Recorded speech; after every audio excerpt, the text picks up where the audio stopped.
Assalamualaikum, perkenalkan nama saya Rafael Sinambela dari kelas PJK R3D NPM 19 10 63 10 70 116. Di sini saya akan mempresentasikan tentang strategi pembelajaran penjas.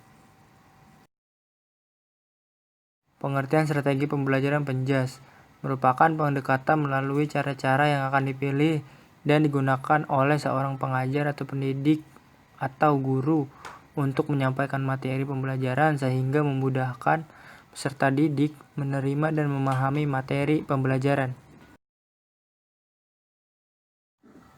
Pendekatan strategi pembelajaran dipaparkan oleh Richard Anderson Sujana pada tahun 1990.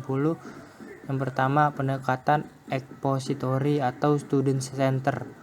Pendekatan expository menekankan pada penyampaian informasi yang disampaikan sumber belajar kepada warga belajar. Melalui pendekatan ini, sumber belajar dapat menyampaikan materi sampai tuntas.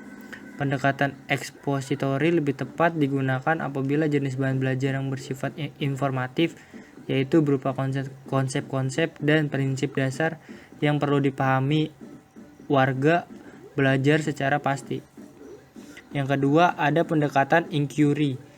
Student center adalah sumber belajar menyajikan bahan tidak sampai tuntas, tetapi memberi peluang kepada warga belajar untuk mencari dan menemukannya sendiri dengan menggunakan berbagai cara pendekatan masalah. Cakupan pendekatan strategi pembelajaran. Yang pertama itu ada pendekatan. Pendekatan pembelajaran dapat diartikan sebagai titik tolak atau sudut pandang kita terhadap proses pembelajaran.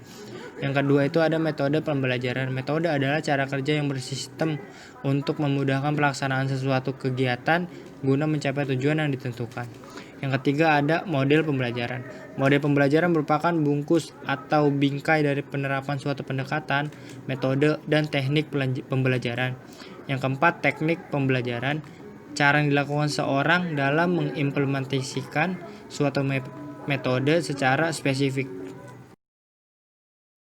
Tipe pendekatan strategi pembelajaran. Yang pertama itu ada autokratis. Guru yang menerapkan gaya mengajar otoriter cenderung memperlihatkan kekuasaan yang mutlak atas peserta didik. Guru tipe ini menganggap bahwa ruang kelas adalah wilayah kekuasaannya yang tidak dapat diusik oleh siapapun, khususnya oleh siswa. Yang kedua, demokratis. Kelebihan gaya demokratis: yang pertama, kebanyakan pengikut merasa dihargai.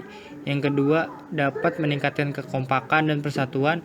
Yang ketiga, berpeluang lebih besar untuk menanamkan nilai-nilai pendidikan.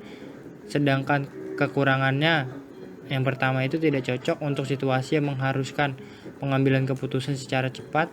Yang kedua, penggunaan waktu yang tidak efektif.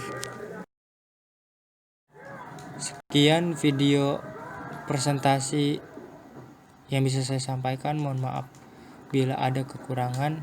Wassalamualaikum warahmatullahi wabarakatuh.